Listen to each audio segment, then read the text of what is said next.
So do you think I could think I can get Jimmy Kimmel's gig? I mean, I couldn't get the Acosta gig, but maybe the Kimmel gig. I'm Tony Katz. The show is Tony Katz today. That's Arturo Fuente. Come on. No? You're not going to show it? Fine. Don't. It's Arturo Fuente, people. It's an interesting day because there's a couple ways to look at this Jimmy Kimmel being out at ABC. And if he's angry, can you imagine how the rest of us feel having to have watched him make millions for years? Let us do this. Start the radio show.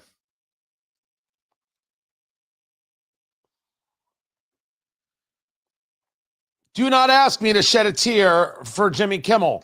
That dog won't hunt. That ain't happening. I do not owe him my tears.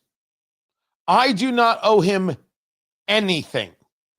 Nor was he owed a television show. This is different than whether or not Brendan Carr, the chair of the FCC, whether or not his commentary was really acceptable at all. Tony Katz today. Good to be with you. Find everything over at TonyKatz.com. I want to start with a baseline to make sure we all understand that Jimmy Kimmel may be a comic, but on his show, he was not a comic. And I think that is a delineation that people are missing, that they need to make. He was not a comic on his show. He was a progressive mouthpiece on his show. He's a comic in the comedy club he owns. I think he owns one in Vegas, maybe other ones. He's a comic if he's helping other comics. He's on stage. Sure. And I am absolutely fine with the comic getting wide latitude. I'm also fine with the radio host getting wide latitude.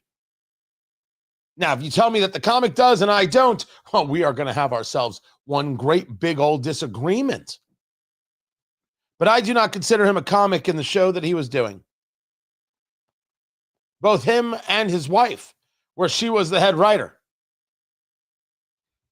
They were engaged in progressive propaganda to try and influence elections on the public airwaves. I don't think I'm wrong in this.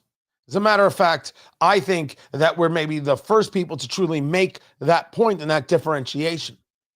Second, I oppose government interference and government pressure on any media outlet to engage in a certain way. I wouldn't accept it for me. I don't accept it for other people. And there's a real question of whether or not Brendan Carr, the FCC, in saying, these affiliates need to do something about Jimmy Kimmel's commentary about Charlie Kirk and others. They have to do something. I can't tell you that I'm okay with that. I'm not. But if there are rules regarding the FCC that I have to live by, others have to live by, and if there are rules that are on the books that were not enforced and they're now being enforced, well, you could go about discussing changing the rules. But you can't get upset if there's actual enforcement of the law. We weren't upset when the border laws are actually enforced. Can't get upset here. I still disagree with what Brendan Carr said on Benny Johnson's podcast. I do. I do not disagree with the affiliates that said this guy has got to go. They were right. He was pulled from the show because the affiliates had enough. It was Jimmy Kimmel who said that the assassin of Charlie Kirk was somebody who was on the political right. He flat out lied. He said on September 15th, and I quote, "We hit some new lows over the weekend with the MAGA gang desperately trying to characterize this kid who murdered Charlie Kirk as anything other than one of them and doing everything they can to score political points from it." That was a lie. That was a lie, and it was a known lie on September 15th, and he said it anyway. For that and that alone, you could wash your hands of Jimmy Kimmel and say, we're done here. You could have washed your hands of Jimmy Kimmel on ABC when he was lecturing to you about morality and decency, a guy who has appeared in blackface. I actually, the other day on Carl Higby's show, there on Newsmax referred to him as Jimmy Blackface Kimmel. I said this minutes before it was announced yesterday that he was let go, suspended, quote unquote, indefinitely from ABC. He lied. He has been a propagandist. Taking his talking points, for example, on healthcare from Chuck Schumer. Some very interesting data that I'll share with you regarding how he was positioning guests and commentaries. Curtis Houck of newsbusters.org with that data. That's coming up. Jimmy Kimmel is entitled to free speech. An American citizen, he can say any ugly, outrageous, despicable thing he wants. He cannot decide his platform. It is not me who has said such a thing. I did not say this, that he could just, that he's not entitled to the platform. It was Representative Ocasio-Cortez who said it. Tucker Carlson is out at Fox News. Couldn't have happened to a better guy. What I will say, though, is while I'm very glad that the person that was arguably responsible for some of the largest, driving some of the most amounts of death threats and violent threats, not just to my office, but to plenty of people across the country. I also kind of feel like I'm like waiting for the cutscene at the end of a Marvel movie after all the credits have rolled.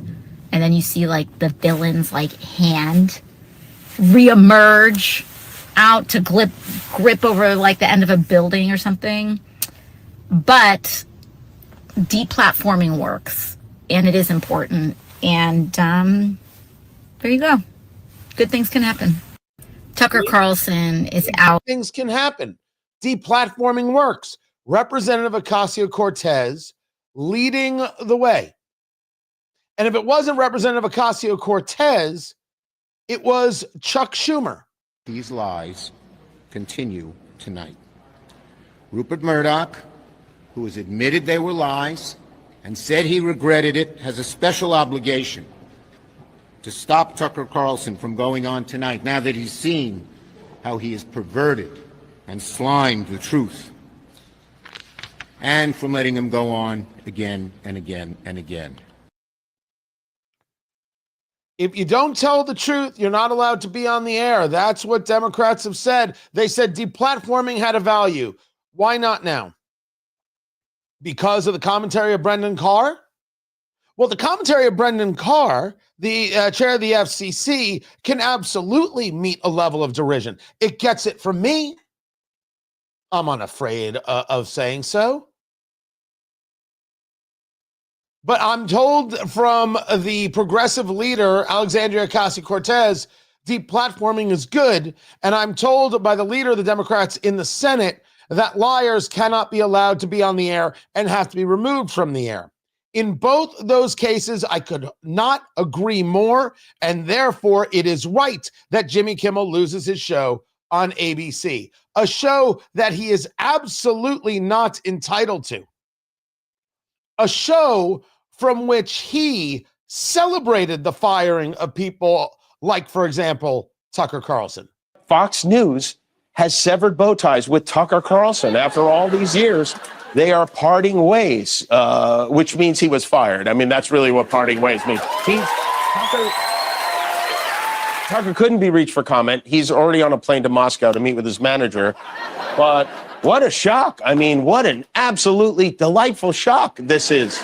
Now Tucker can spend more time at home tanning his testicles and touching himself to that sexy green M&M. Sadly, he's probably not done poisoning old people's brains. The question now is, where will he do it next? Will he go to OAN? Will he go to Newsmax? Will he crawl back up Satan's fiery beehole from whence he came? We don't know. One of the most despicable mother Tuckers ever to appear on American television. Well, you would know.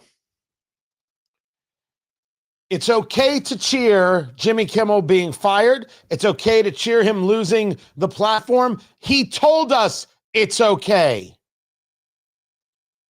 He would cry about this. He would share a story about that.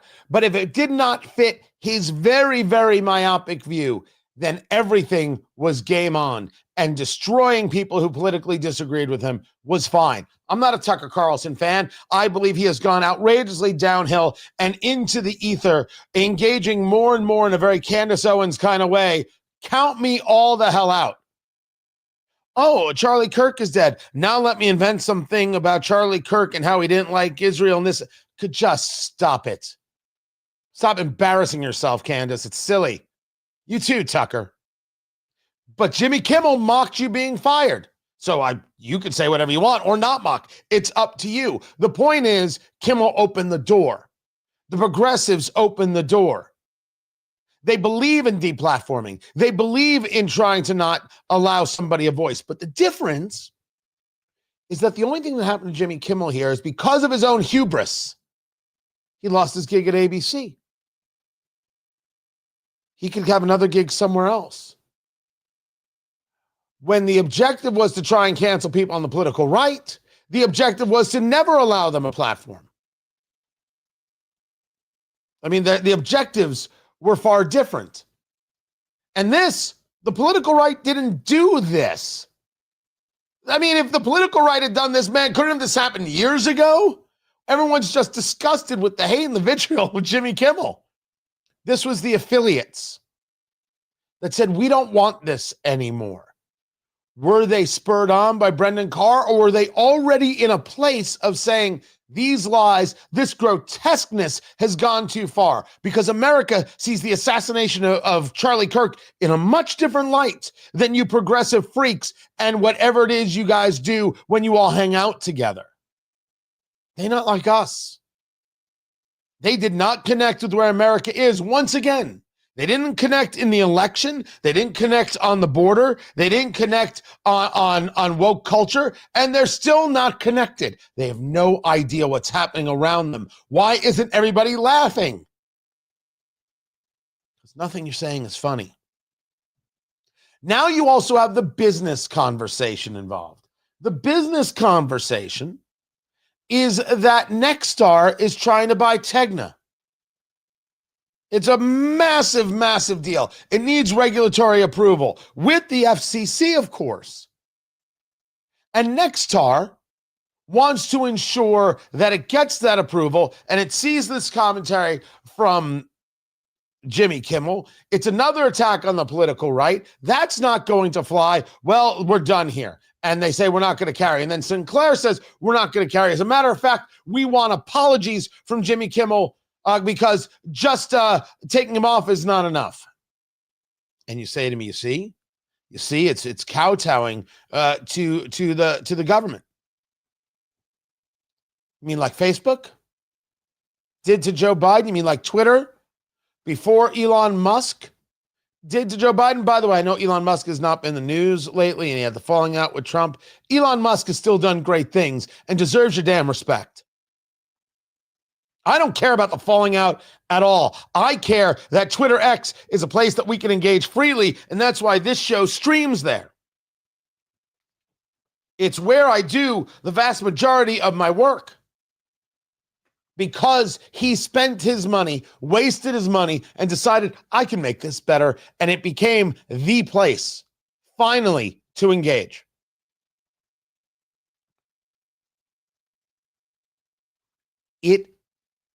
There is a business side to this decision. But the business side to this decision also involves a guy who maybe wasn't bringing the ratings. A guy who took summers off. Maybe, just maybe, just maybe, just maybe. He had run his course. And this was just the opportunity. We said here that after Stephen Colbert, the dominoes will fall. No, I don't think President Trump should be calling for the firing of Jimmy Fallon and Seth Meyers, although Seth Meyers is just a train wreck of a host. I've been saying that for years. I don't think the president should get involved in that at all. I think he's wrong for putting that out. I think it was a mistake. And you don't give the people a reason to punch at you when you're already winning. Gosh, do I hate a self-inflicted wound. I hate a self-own. you think I'm going to cry a tear for Jimmy Kimmel, you're out of your head. And if you think Jimmy Kimmel has been limited in his free speech, you don't even understand what free speech is. They don't understand it. ABC owes him nothing. It's the government that can't take his speech.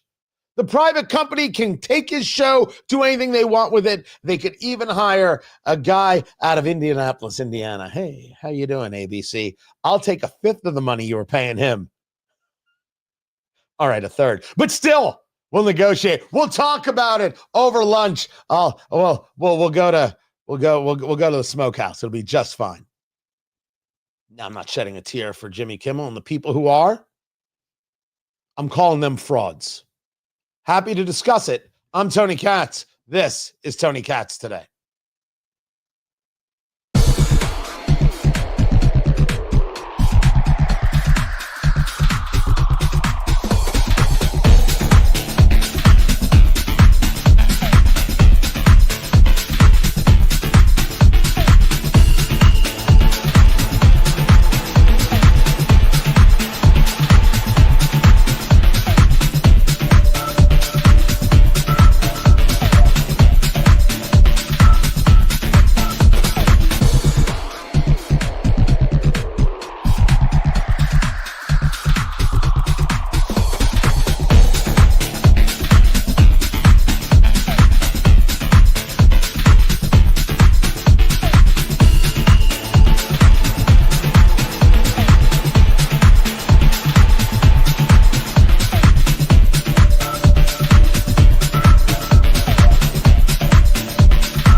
So some of you may be noticing that the show looks a little bit different, what with the things on the bottom and my name right over here. Okay, I didn't do this. So I utilize StreamYard. And I'm here to tell StreamYard right now, you should honestly be sponsoring this show already. And you guys got to work out a couple things over there at StreamYard. I need to have some words with you. There'll be a full Festivus moment. I didn't set this up. For whatever reason, it defaulted to this. And even the scenes that I had set up, they're gone. And I recorded something earlier today, my conversation with Curtis Houck from Newsbusters, and that's like it was one system and now it's another. So my name is showing up there, but I can get rid of that. I mean, I should get rid of that, right? I don't need my name, do I? No. And then it went back to this classic style. I always had it as this. See? But it went to this, and then you can kind of bubble it up. Oh, I like that. That's all right, right? Oh, and I could do that. Ooh. Is that good? With the bubbles? Do you like it with the tag? That's not bad. And I could do it block style. There's the minimal. See, I've always done it minimal. But I'm thinking I'm going with bubbles. Right? You could change the font. Now, like I didn't know any of this. I could do that. Like, oh no, that's too much like Comic Sans. That's very fancy right there. That's very scary. No, that's not right.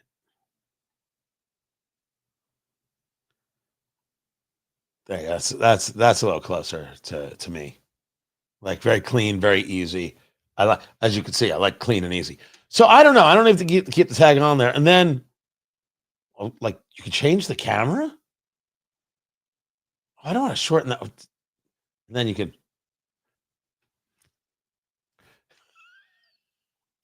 I don't know what to do about that. So anyway, this is all interesting. And then you can round the corners. Is that cool? Like, do I want to round the corners? You can see it right there on the top left.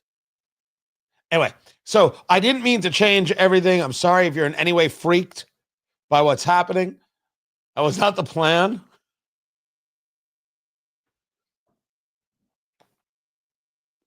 No, I don't think any of the names come in Hebrew. Oh, look at that. It does the comment like that. Oh, I don't know about that now. I think I like the comments all the way across. Interesting.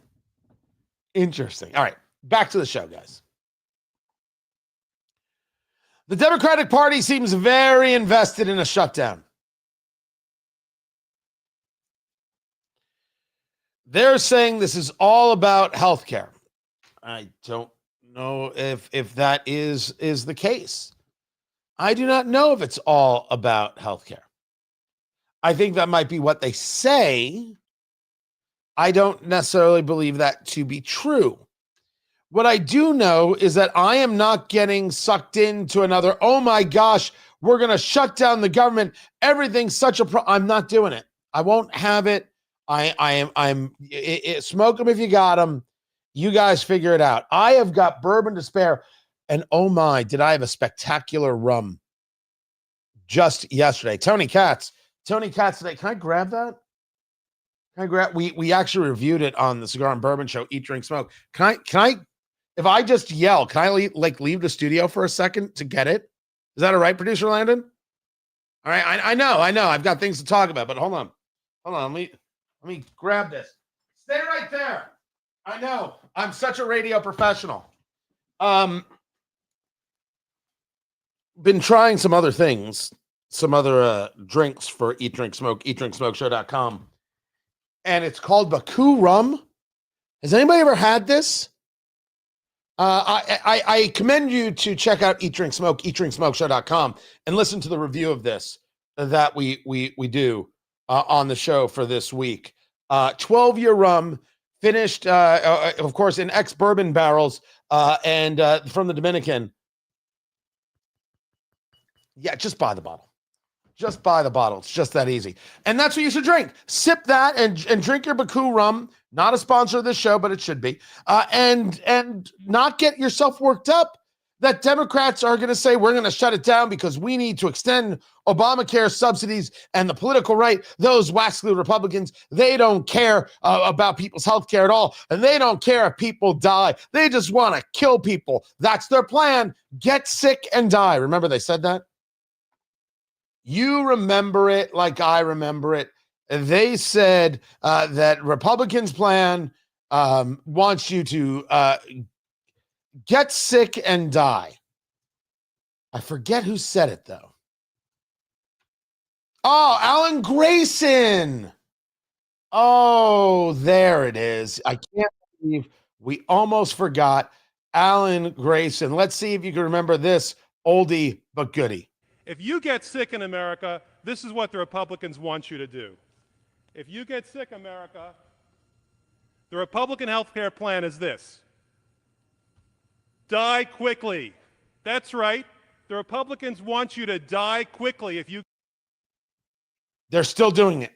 This was from, oh gosh, what year was this? Was this 2006? Yeah, oh my gosh, I almost called it. No, it was 2010. It was 2010 is when that was. They're still doing it. Same playbook. As far as I'm concerned, if the issue here is tax credits, why not offer tax credits for a whole host of things? Just make them tax cuts. Why not cut more and give back the people more of their money? Stop taking so much of their money. But I'm not getting worked up. We've been through this, guys. They'll come to an agreement. It'll be another CR, continuing resolution, and we will still have the most dysfunctional government we vote for. This is Tony Katz today. I'm telling you, without giving you anything else, I have no financial connection to Baku Rum at all, which is a shame.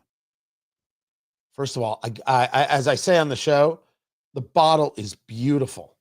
Like how it's got this like almost like a stippling here, and the way they've got the 12-year in there, this core, it looks like a decanter. Like you could use it as a decanter afterwards. I wouldn't be surprised if they just found a bunch of decanters on sale and said, that's our bottle. That's all I'm going to say about that. That's all I'm going to say about that. And you get that and you have that right there with a little bit of your DefianceBeef.com. Order your cow. Quarter share, half share, full share. How do you want to cut? You want thicker? You want thinner? You want more strips? You want less ribeye? Whatever it is you're looking to do. Incredible. By the way, no one ever wants less ribeyes. That's just savagery right there. Use promo code Eat Drink Smoke. That's my cigar and bourbon show, Eat Drink Smoke, and get $150 off your order. Comes right out of Indiana. Comes right to you. Age 21 days. The tenderness, the flavor is incredible. Grills up spectacularly, whether it's the strip or the tenderloin or the ribeye, and you just fill the freezers, and you're not paying those supermarket prices because no one should pay those supermarket prices. That's just a crazy idea. DefianceBeef.com is where you go, and you use promo code Eat Drink Smoke and get $150 off your order. DefianceBeef.com. Do that immediately, if not sooner, and have a steak and have some rum, and don't sweat it. Don't sweat the shutdown conversation. By the way, rum and cigars, absolutely tremendous combination. Not always thought about, and I can appreciate such a thing. Some people want less sweet. I can see that they less sweet their cigar. I'm telling you, it's a very, very nice pairing. It is. I got asked as we're taking a look at the new look here, can I change the colors? And the answer is yes, I can. So let me just copy this because I like this blue. But I can change it. I can change it to a red. That's very pink. Do that in the month of October. Here's a red. Like, I can do that. I don't think it looks as good. I like the purples, but I'm not a purple guy. The problem with the blue is people are gonna be like, "Oh, sure, now you're siding with them." The blue is the color I use for Eat Drink Smoke. Tony Katz has always been a black and white. A very clean thing. Is what I do there. But this was the blue I was using. I think that's a good blue. I think that's solid. All right. I think it shows up and I think it's fine. The light behind me is purple, if you ever noticed that. And I don't know why. My lighting guy, I have a lighting guy. Hold on. Who, me? Oh, well, of course I have a lighting guy. Oh, you don't have a lighting guy? Pity. What do they do without a lighting guy? I don't know. They just sit in the dark, right? It's like the old joke. How many Jewish grandmothers does it take to change the light bulb? None, darling. I'll sit in the dark. That joke is gold. 9:30 show is totally different than 7:30 show. It's a little blue, so leave the kids at home. Yeah, so it's purple. I guess I could change it, but no, it's good. Let's get into, I was going to get into Trump in London, but I'm going to do that in a little bit. I will do that in a little bit. Let me see what's breaking right now. I also haven't gotten into the Federal Reserve. I've got Dr. Matt Will, a conversation I had with him. So I've got that for you. A lot happening. Let's check out some breaking news. Let's see what's going on.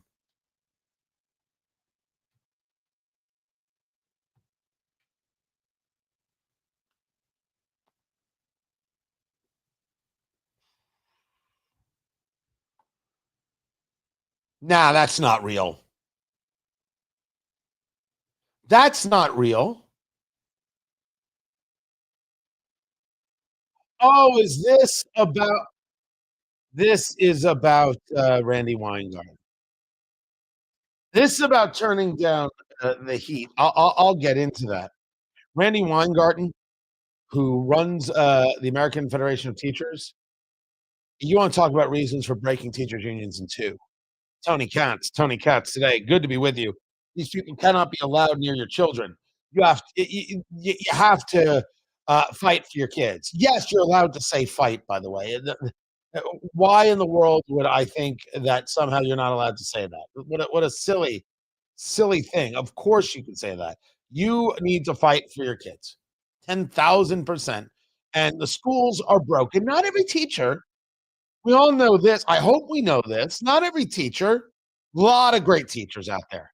And you know them and you're fortunate for them and you should tell them so. There are a lot of absolutely horrific teachers out there who are ideologues and want to use these moments use their time in classrooms to indoctrinate your kids.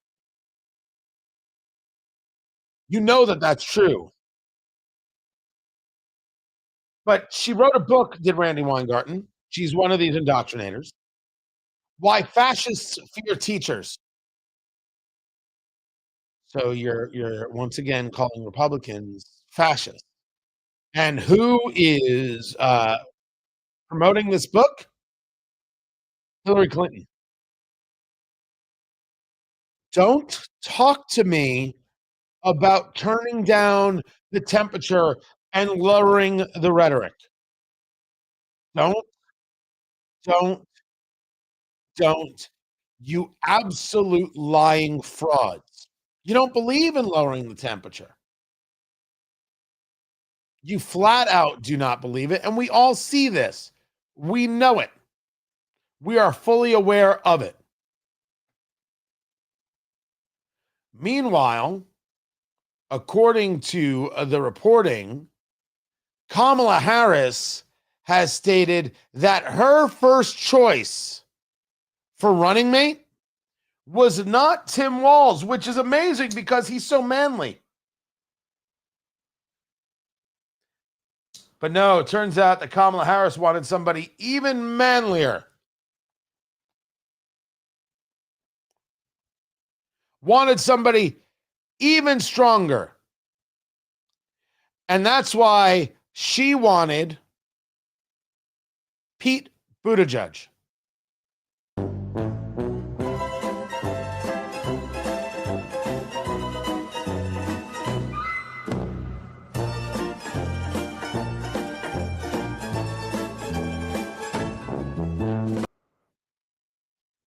That's what the story is. According to an excerpt from her new book,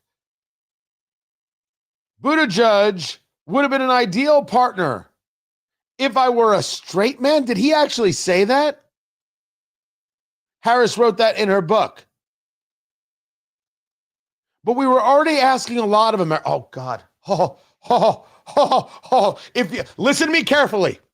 If you are driving your car right now, first of all, I appreciate you listening. If you're a trucker, thank goodness you're listening. The lifeblood of talk radio. Thank you.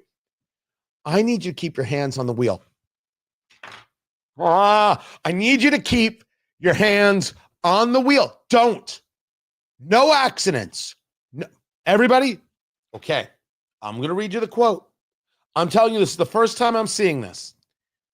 This is a conversation about the flat out bigotry of the political left and the admission of how much they hate you. Very often we hear that, well, we couldn't say this, an administration said we couldn't say that because what? America couldn't take it? And the answer that they all come to in this roundabout way is yes. You can't take it. You can't handle it.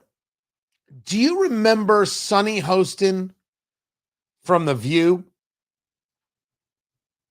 She was discussing that her real name is, I believe it's Asuncion. And it's that the reason that she calls herself this is that you would be unable to pronounce it. You couldn't handle it. And she went after Nikki Haley about this subject. Do you remember this at all? And Nikki Haley, the chameleon, and Liz Cheney, who's not the savior. I disagree. I think that Nikki Haley was an incredibly effective governor of South Carolina. Wait, Alyssa, I have a question for you. Aside from Ron DeSantis, a lot of people don't go by their actual real name. What is her name? I believe it's, I don't want to mispronounce it. It's Indian, but she's her background's Indian. Doesn't necessarily, I think if she leaned into. A ton of people don't go by their color name. Wait. So Nikki Haley was a chameleon for not utilizing her real name, which eludes me right now, but she's being called Nikki as a nickname since birth. But when Sunny Hostin, who I believe her first name is Asuncion, goes by Sunny, it's because you can't do it right. It's real hatred. It's a real bigotry. You're not capable. You're not able. You're not qualified. You're not enlightened enough. You're not smart enough. You're just a rube American. I mean, she'd call you a redneck if she could get away with it. That brings us to this story here as printed in Fox. That first, Buttigieg, the former Secretary of Transportation and mayor of South Bend, Indiana, who is gay, quote, would have been an ideal partner if I were a straight man, Harris wrote in her book called 107 Days, the amount of time she had to run for president. This was published by The Atlantic. Now, I don't know if Buttigieg said that or not, but I mean, that's the start of where we're about to go with this quote. Here's the quote that made me say, please keep your hands on the wheel. Quote, but we were already asking a lot of America to accept a woman married to a Jewish man. Part of me wanted to say, screw it, let's just do it. But knowing what was at stake, it was too big of a risk. And I think Pete also knew that, to our mutual sadness. Kamala Harris wanted to be president of the United States and didn't even have the strength of character to say, that's who I want as my running mate. Nope, I have to pretend to be something else in order to get these people to like me. So yes, that's an absolute story about her and her own failings and the lack of leadership and the lack of strength. And I don't argue that there aren't political considerations to who you pick as a running mate. But this also exposes why they didn't pick Josh Shapiro of Pennsylvania, because, we couldn't have another a Jewish person around, of course, because the political left is absolutely bigoted and anti-Semitic on every college campus. But they didn't want somebody who would outshine her, because Shapiro is a far better politician and far smarter. No. This was, hey, America, you aren't ready for this.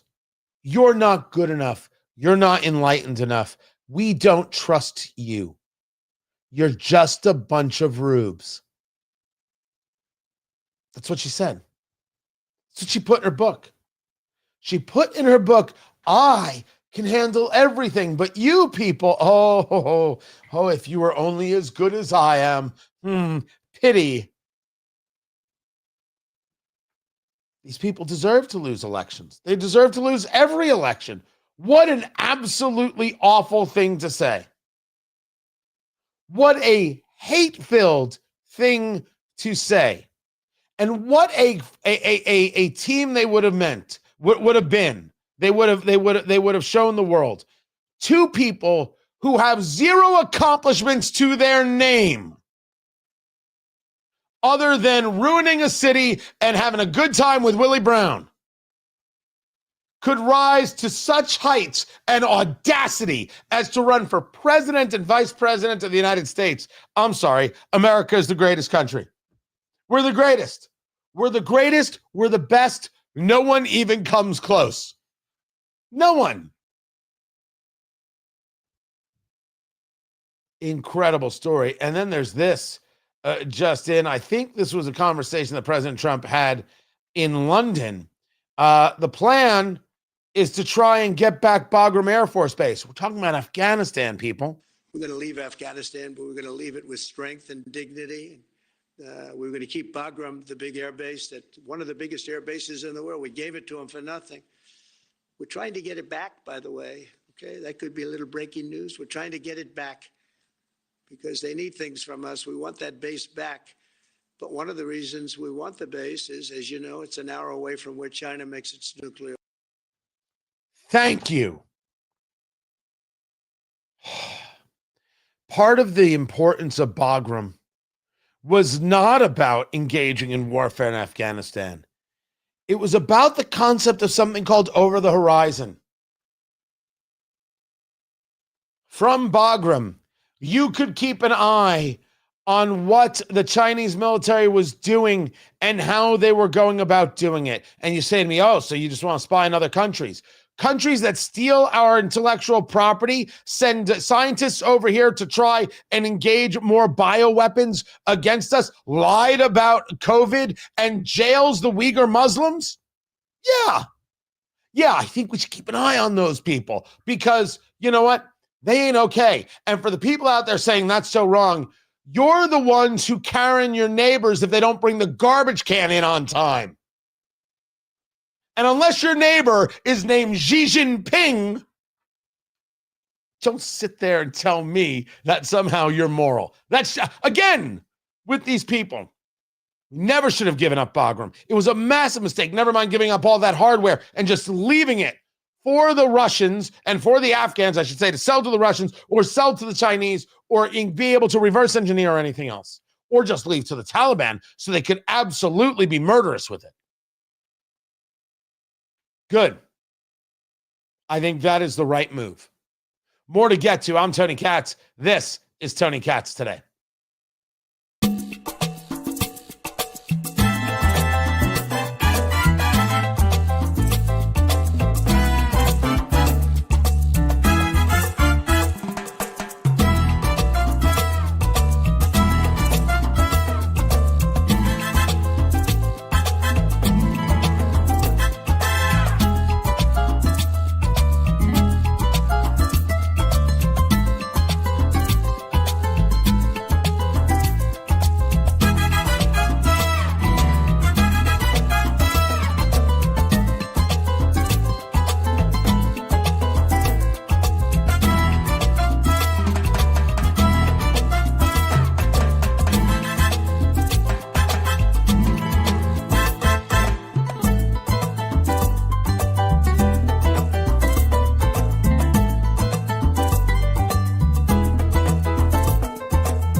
Welcome back, guys. Tony Katz. Tony Katz Today. Good to be with you. A shorter live stream today, just because of some things going on here that I just can't have the camera on for. I'm not getting into it. I'm not. Just sometimes I cut the live stream. I'm persnickety like that. Luke, thank you. Where in Wisconsin? Where in Wisconsin? I like Wisconsin quite a bit. And then there's Morgan. I got my MAGA coworker fired for joking about Jimmy Kimmel this morning. MAGA and the woke left need to learn words have consequences. Oh, okay, Morgan. Well, I want to start with a couple things here. First, thank you for watching the show. Secondly, I want you to know, from me to you, I don't believe you at all.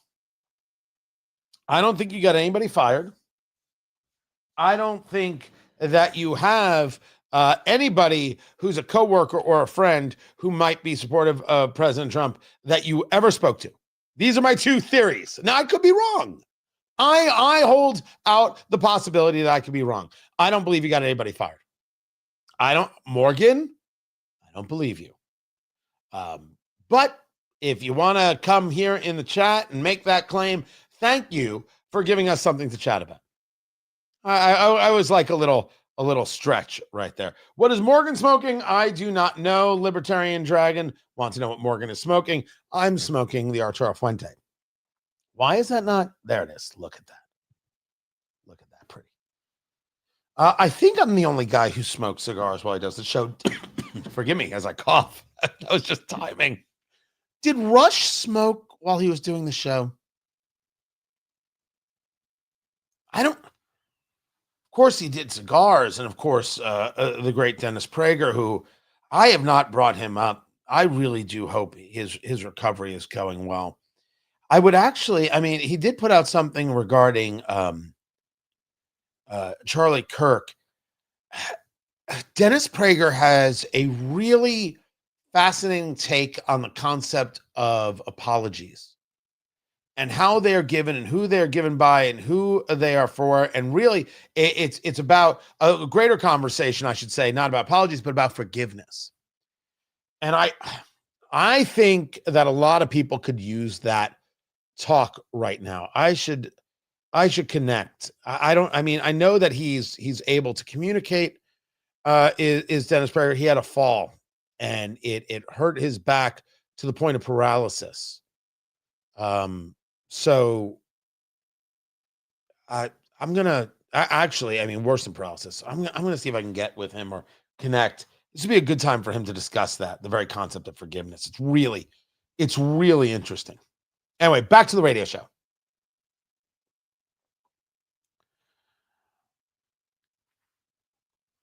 Mahmoud Khalil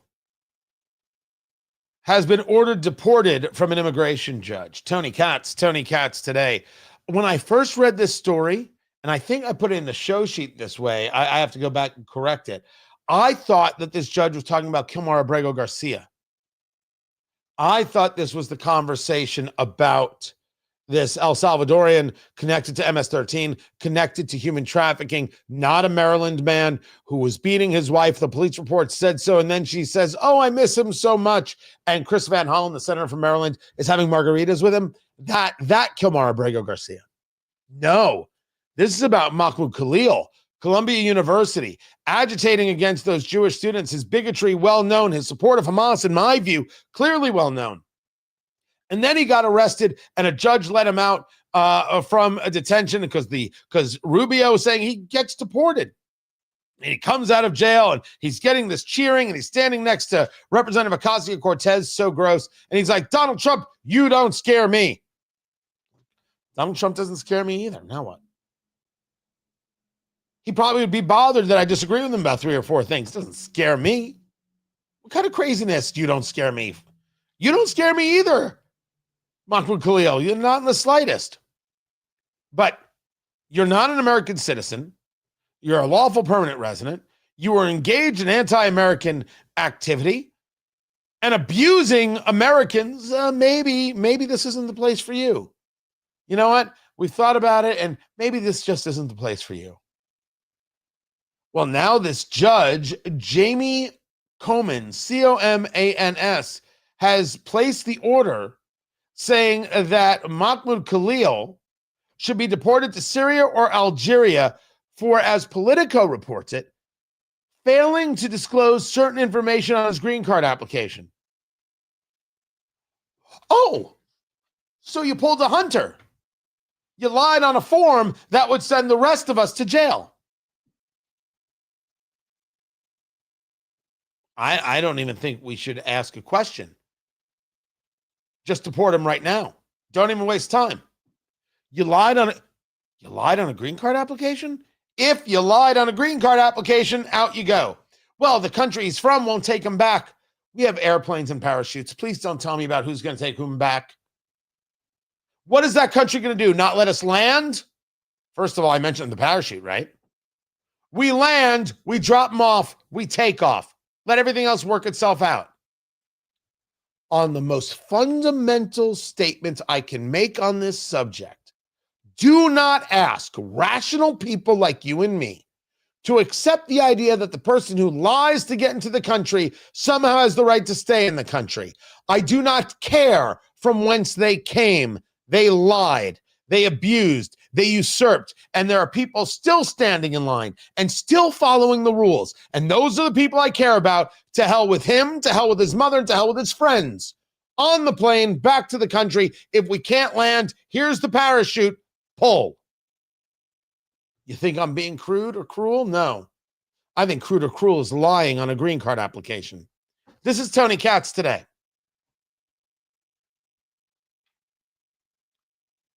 Hold on. Wait, is she back? First of all, thank you, Kelly. That's very sweet. I've only been looking to be loved, and finally it has happened. I do appreciate it. It's very kind of you. Thank you so very much. Morgan is back.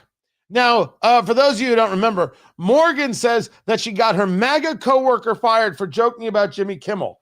Can I ask what the joke was? This pretend joke that never happened because that coworker doesn't exist and no one got fired. Can you tell me what the joke was? What were you joking about? Right? I don't know. I'm trying to even think of a Jimmy Kimmel. What joke can you tell about Jimmy Kimmel? Give me a minute. I'll come up with something. Well, Morgan has responded, MAGA and the woke left always deflecting when you show them the truth, but sure say what you want. LOL, had it coming for talking politics at work. Okay. Morgan, right now, you're very bad at this. If you could simply tell us, because we don't believe you. I mean, Jeff's with me. We still don't believe you. What was the joke? What was the joke? And secondly, what is the deflection that you're referring to? Right? You're engaging in a talking point here that somewhere you saw from Chris Hayes. What is it that is being deflected here? And most importantly, I think anybody would say, I voted for Trump 3 times, right? I saw my options. I voted for Trump 3 times. I don't think anybody would call me MAGA, right? I'm still a conservative, and I understand that if my choice was Trump or Hillary, I vote for Trump. If my choice was Trump or Biden, I vote for Trump. If my choice was Trump or sorry. If my choice was Trump or it's funny to say out loud. If my choice was Trump or Kamala Harris, I vote for Trump. So I did these things, but people will also remember that I discussed the idea of baggage. I discussed the idea of issues, and I saw DeSantis as a much better option.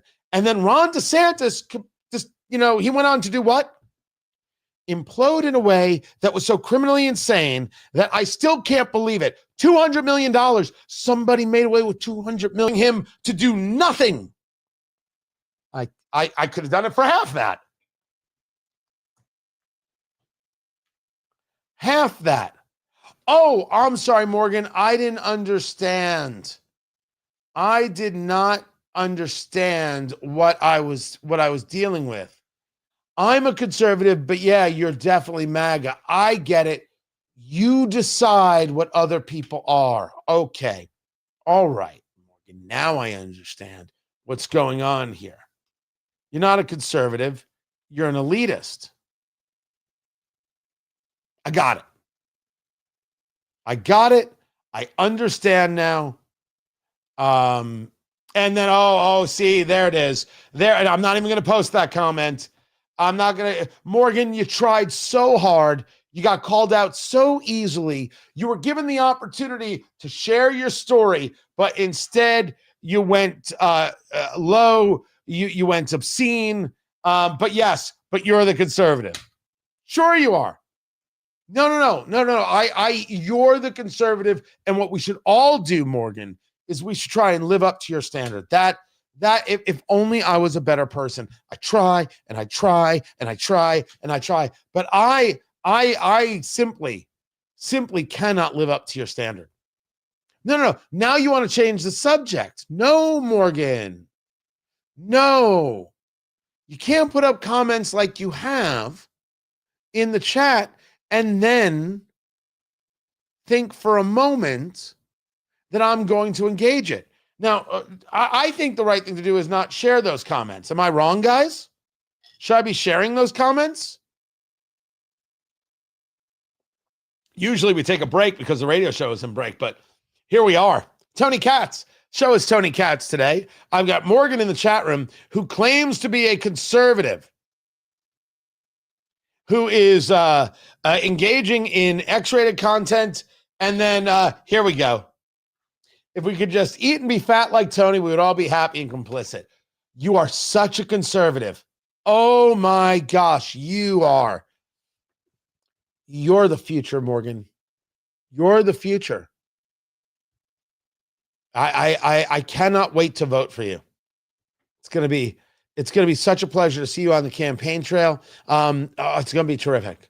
You just with words like that and deep thoughts like that. How can we lose? Thank goodness we've got people like you in order to show us the way. Excuse me.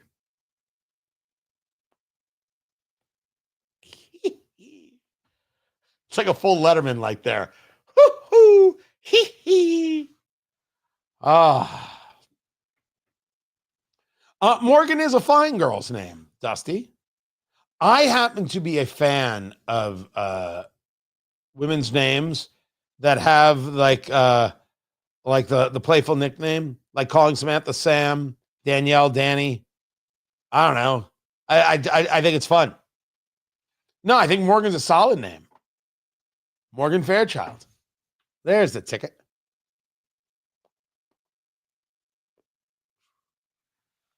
I wasn't going to go country. Wasn't Morgan Wallen in the news recently?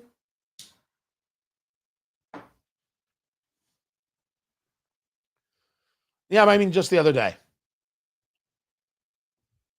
That's producer Landon right there chatting with me. Trump in London, that's what's coming next. Let me go cue that up right there because the Trump in London is really interesting. And there's something that happened the day before when he was with King Charles. I will get to that.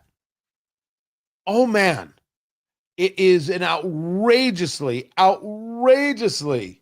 important. And then Jamie Raskin. Oh, if you think that's what the television a late night host is, well, let me introduce you to all the radio hosts. I will get to that story as well. Did we lose Morgan? Do we no longer have Morgan? Pity. If you missed Morgan, she is the future of conservatism. And thank goodness she's here. She's not really at all.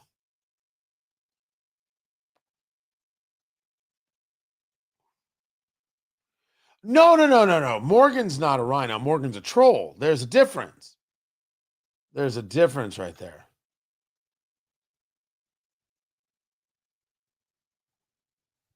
And then Chris Murphy. I've got so much stuff. By the way, I agree. It's hard to say King Charles when you've grown up saying Queen Elizabeth. It is. It is a little weird. But Trump in London today,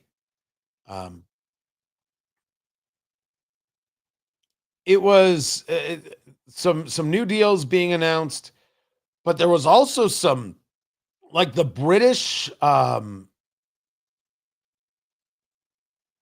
would argue the British press was kind of having a field day with Keir Starmer, with Trump there. Like, hey, we've got a massive immigration problem in the UK, but you in the US seem to have solved the problem on the southern border. You got any advice for the prime minister here? That was an actual question that got asked, but it was with a British accent, so it was much more kind. Oh, so rough. So absolutely brutal, rough right there. A lot to say about Putin as well, so I'm going to bring that for you. Just grab everything I need. It's normally what I'd be doing during the break anyway. Just grabbing audio and grabbing everything that I need.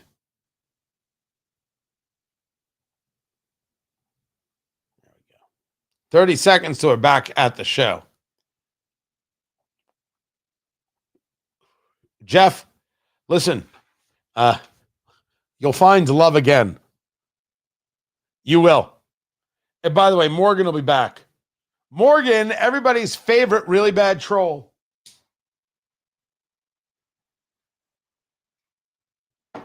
A troll in training, but don't try and use the initials because I don't think I could say that.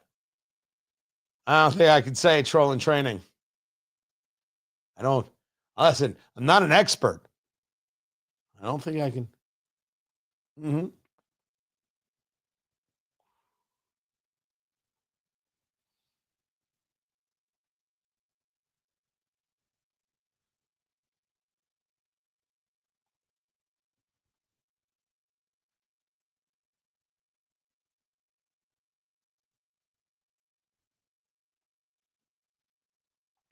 Donald Trump, in the wake of the tragic murder of Charlie Kirk, has decided to exploit that tragedy to try to silence his political opponents. I think Kimmel is just the beginning. I think you're going to see a potential dizzying campaign of political repression against anyone who opposes this president. Was it political repression when the New York Post had the Hunter Biden laptop story cold and social media networks under pressure from the Biden White House refused to allow it to be shared? That's the question for Senator Chris Murphy,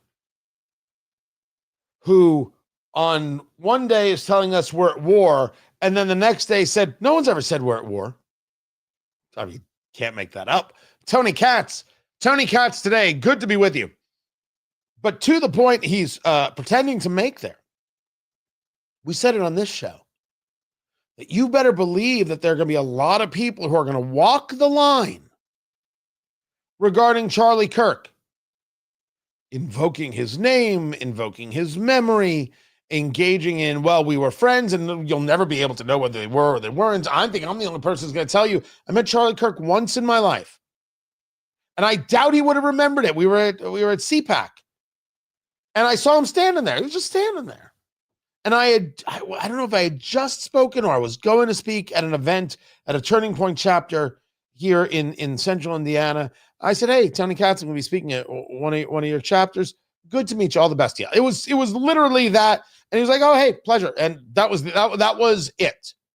That was it. Near the check-in of the Gaylord Hotel at National Harbor in Maryland. That was the only time we've ever spoken. I don't claim to have relationships that I don't have. I think it's weird when people do that. I do think some people are going to do that because sometimes people are what they are. But is there no doubt there's going to be conversations about Charlie Kirk in a way of invoking to then engage another subject? Absolutely. Oh, by the way, he was assassinated. A guy planned to kill him, took to a rooftop, made sure he had the right firearm from his father, which belonged to his grandfather, killed him, and then made sure he had a change of clothes so he could try to escape. I think a lot of people are going to talk about it. I think it's going to be in a lot of people's heads for a long time because we saw this guy at the age of 31 get executed live.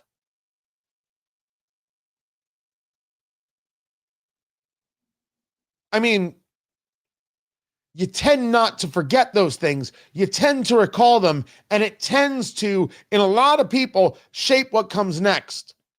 By the way, you have Turning Point announcing that Erica Kirk will be the new CEO and chair of the board.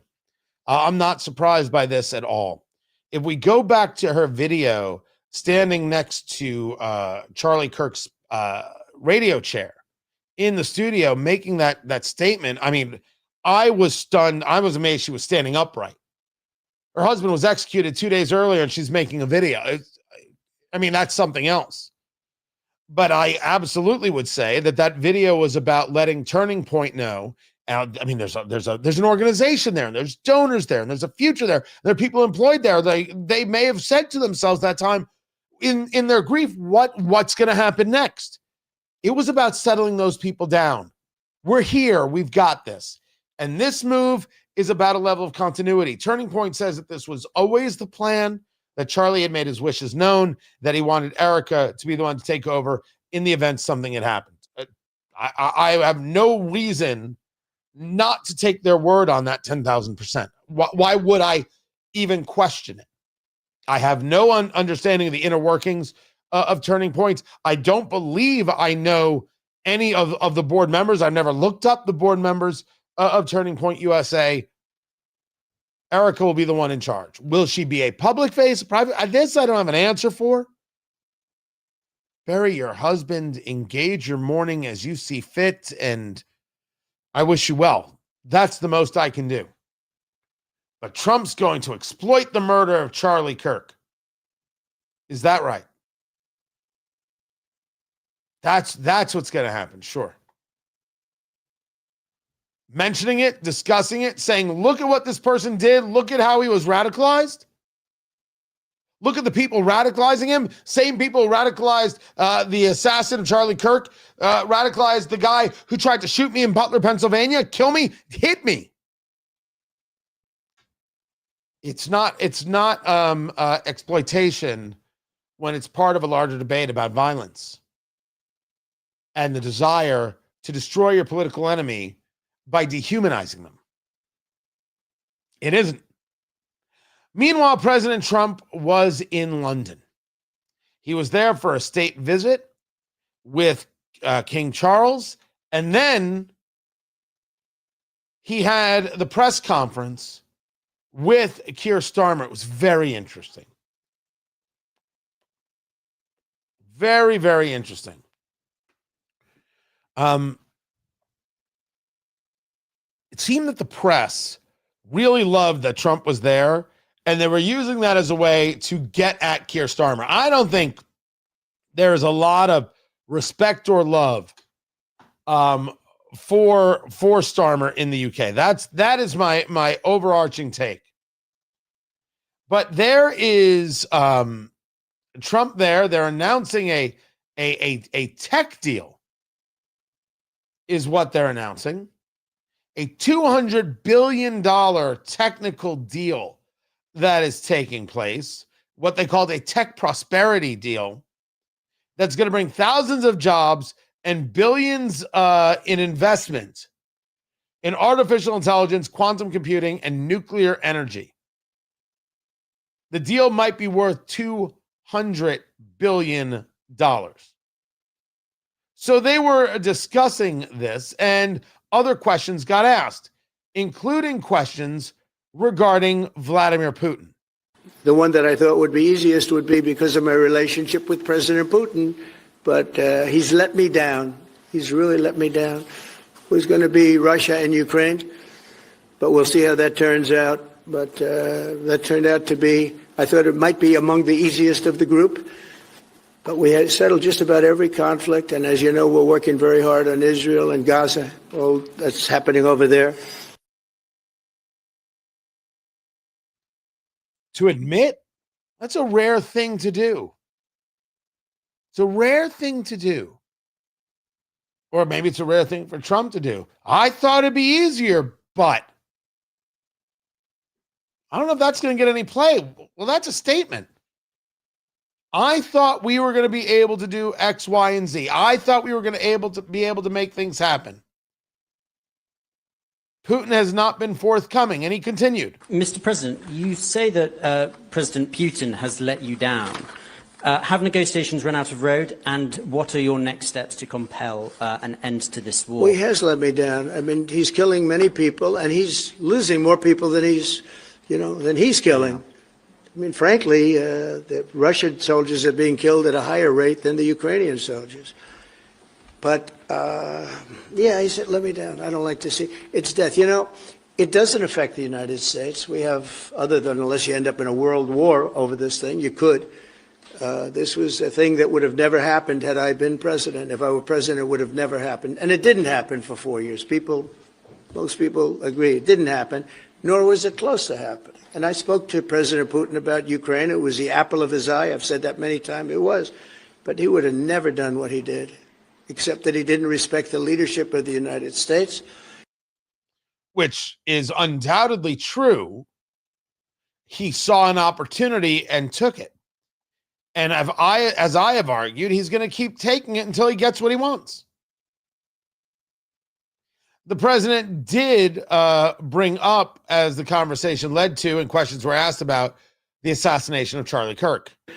Just last week, a great American, Charlie Kirk, was heinously assassinated for speaking his mind. He was a great young man, incredible future. Some people said he might be president someday. I told him, I said, Charlie, I think you have a good shot someday at being president. And he just wanted to take care of youth. He loved youth. I've never seen anybody relate to youth like Charlie, and they related to him, and they're devastated. But I appreciate the many British citizens who have offered their condolences. And again, Charlie was a great person. We'll be going out to a service on Sunday. I'll be leaving with some of the people in this room just to celebrate Charlie and all that he's done. So incredible. Never seen anything like it. But I hope that together our nations can lead a movement to defend the glorious traditions of freedom on both sides of the Atlantic.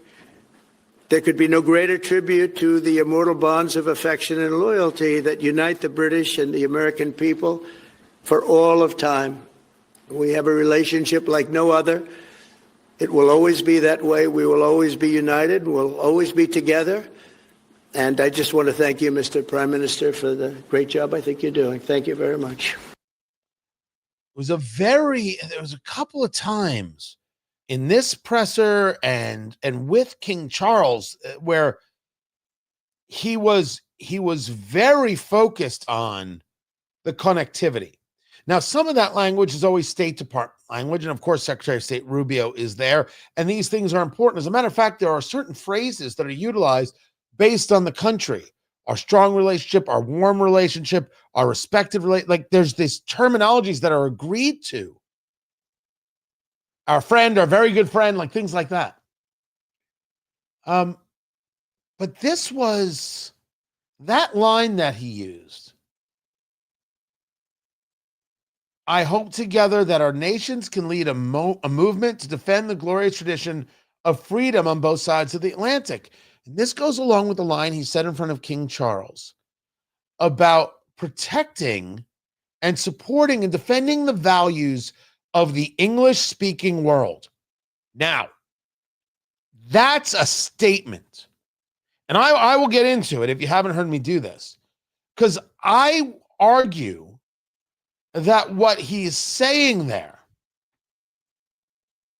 is he's saying to the United Kingdom, it is up to us to ensure that the Islamists don't win, that the people who want to destroy Western civilization and Toto don't win. And of course, the UK has a massive immigration issue and a massive violence issue because of it. They have, of course, an issue with their entire future. And so I think this wording was very, very purposeful. But the one that got me was, does this involve the actual question? We have to remember. No, it doesn't. Okay. I didn't know which clip I had. So this reporter gets up, and I'm telling you, I don't think they're fans of Starmer in the UK. And this reporter gets up and says, Mr. President, here in the UK, Prime Minister Starmer, I don't do a British accent because if I do, it sounds like Monty Python, and that's not what you want. Has on the subject of Israel and Gaza, has agreed to recognize a Palestinian state. You think he's wrong about this? Explain. I mean, the reporters a couple times were like, hey, can we get these two to fist fight? That's how it appeared to me. But Trump was asked about Israel and the stance of Prime Minister Starmer regarding a Palestinian state. We have to remember October 7th, one of the worst, most violent days in the history of the world, not just there, the history of the world. And I got to see the tapes, and I wish I didn't see them, actually, but I got to see them. And I want an end. I want the hostages released, and I think it's going to be okay. But it has been a brutal period of time. But this has been going on for a long time. This is not something that's over the last year, 2 years. But this has been for decades and decades. But we want it to end. We have to have the hostages back immediately. That's what the people of Israel want. They want them back. And we want the fighting to stop. And it's going to stop. But A lot of bad things. You know, Hamas said that they're going to put the hostages up as bait. They're going to put the hostages in front of any attack. And that's pretty brutal. We haven't heard that one in a long time. So we have to remember that. So I have a disagreement with the Prime Minister on that score. Okay? One of our few disagreements, actually. Outrageously diplomatic answer, but Hamas has been utilizing hostages and others as human shields since the beginning of Hamas. So this is nothing new, actually, Mr. President. And we should be clear that the UK is completely wrong. Canada is completely wrong. It is despicable to recognize the idea of Palestine, which is to say we recognize Hamas a terrorist organization, which is to say they won. Murder 1,200 people and you get recognized as a state. That's gross. And Keir Starmer is wrong. And while I could appreciate Trump being very, very political and politically correct there, I would have rathered the Keir Starmer is wrong and shame on him. I'm Tony Katz. This is Tony Katz Today. A lot of questions in the chat. Let me get to it right there. Let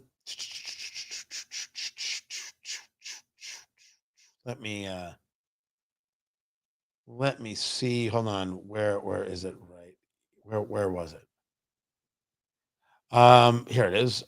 Tony, could you have an event on or near January 6th and have Nick Searcy back to speak from Justified and FX, Fried Green Tomatoes, 11/22/63. He made 2 documentaries regarding January 6th. He was fascinating. People need to hear and see the truth that has been hidden from all of us. I don't know if my schedule or Nick's schedule would allow for that. I already have an event coming in January. So I can appreciate it. I don't know if he's going to do something, whether it's a video thing or whatever, or not. But I don't think I could put it together, but I'll ask him if he's doing anything and let you know. Derek, when are you going to have another Eat, Drink, Smoke live event? Great question.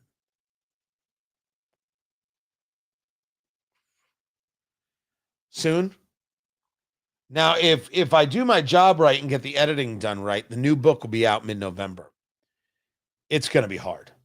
It's going to be very hard. The new book is called Let's Go Grill. And it's all about grilling and how to properly make your meat. And so that's where some focus is right now. And there could be some live events around the book and some book signings and things like that. So there's that. And then there was this. This is John. Now I know why there are some pauses on your show. You can smoke and drink in the studio. I smoke. I don't drink. Drinking on air, super rare for me.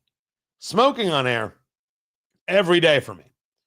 Yeah, this is either coffee or Diet Coke, and this is always water. So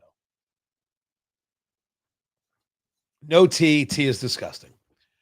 It is. It's disgusting. But I built this studio just so I could have a cigar. And that's why I built it. Built the whole smoke system and everything else. Just so I could do this free drink, smoke, and everything else. But I like the live events a lot. I like the live events quite a bit. I like doing them. And I am not. I think everybody on this side of the microphone, while I would argue it could extend to every side of the microphone. Everybody on this side of the microphone, it is taking a look at what they do and how they engage an audience live, considering what just happened to Charlie Kirk. And the only thing I've come to is, yeah, I'm going back. Of course I'm doing things. I did things that weekend. Listen, I'm not as popular as Charlie Kirk. I don't have any illusions there.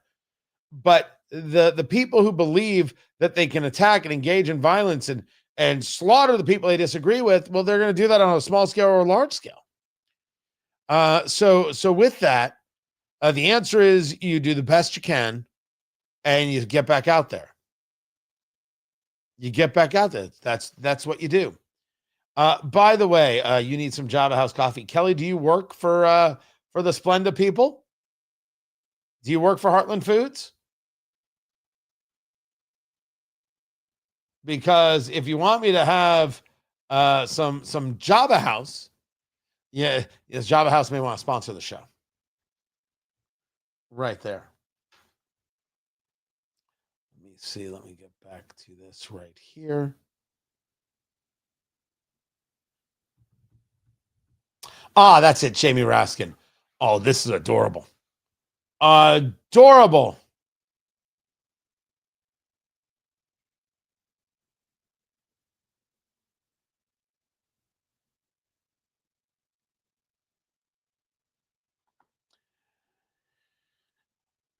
Now, there are statements and there are statements. And then there is whatever it is that Jamie Raskin says. Jamie Raskin, so outraged by the firing, if you will, of Jimmy Kimmel by ABC, so outraged. Talk show hosts who are like that he took to, sorry, I didn't want to play that too early, took to the airways of MSNBC to ensure nobody heard him, except, of course, me sharing what he said, and wants you to know how valuable the television talk show host is. Talk show hosts who are like modern Tom Paines. Congressman Jamie Raskin, thank you so much. Talk show host. Sorry, got myself a little tongue-tied there. Because what I heard is so insane. Talk show hosts are what? Talk show hosts who are like modern Tom Paines. Thomas Paine, ladies and gentlemen. Common Sense. No, wrote the pamphlet. Common Sense.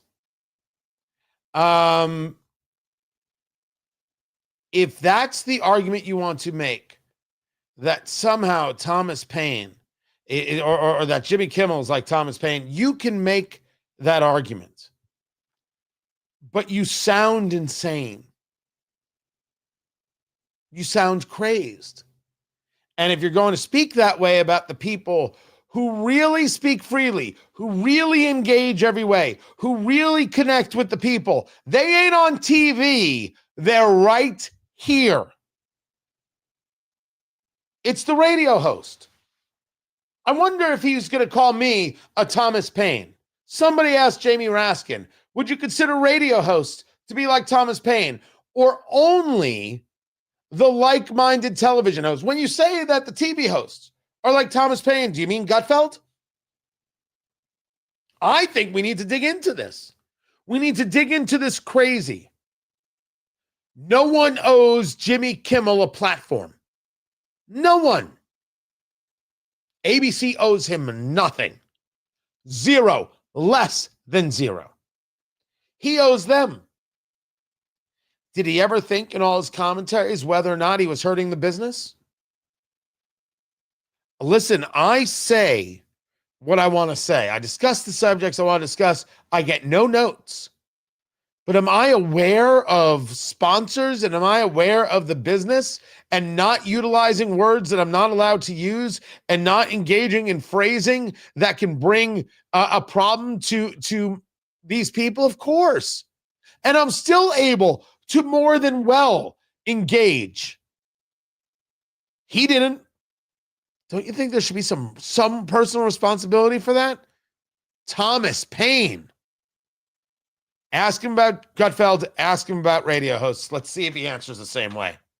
This is Tony Katz Today. I go to your questions. First of all, Kelly does work for Java House. So we will have to no, producer Landon. We're not just talking about a hookup here. We're talking about a long-term relationship that provides both sides with an opportunity to grow and build in friendship and camaraderie and cash. Your move, Kelly. Your move, Kelly. And Slim Fast, yes, so Heartland Foods with Joan Splenda bought Slim Fast. But why are you telling me Slim Fast is coming? Is there something about me that you think I should be knowing about SlimFast? Kelly? Kelly? Are you trying to say something? You trying to making a statement there, Kelly? Something you're trying to hint in my direction? Huh. Just making sure, Kelly. If that's it right there. Wait, there was something else. This is from Quentin. Do you think this is just a smoke and mirrors to bring about the monopoly breaker deal that Nexstar is going towards, allowing them to be in more than 65% of homes, possibly pushing their own agenda via large media conglomerate? So yes, Nexstar is buying Tegna, and they need FCC approval, and it would change some of the rules. I don't question that that's a strong possibility at all. I don't. Nexstar needs this deal. But they have a business to run, and here's a guy interfering with their business. He should be allowed to do so? So the argument becomes very odd there that, well, just because you're trying to get a deal done, that doesn't mean that you stop Jimmy Kimmel from lying on TV. I just don't think those two things really connect the way other people do. Guys, I appreciate you being here, but I do have to run from the live stream. The radio show continues at WIBC.com. Dr. Matt Will, he's up next from the University of Indianapolis, talking about that interest rate cut and why just a quarter point. What does it mean? What does it mean? Look at this. People making deals over coffee right there. Look at that. Get in touch with Jeff. Get that done. And Kelly, TonyKatz.com. If we want to put together a deal for coffee with my shows. I appreciate you guys. I'm back tomorrow at noon. I will see you then. Can't thank you enough for being here. You all take care.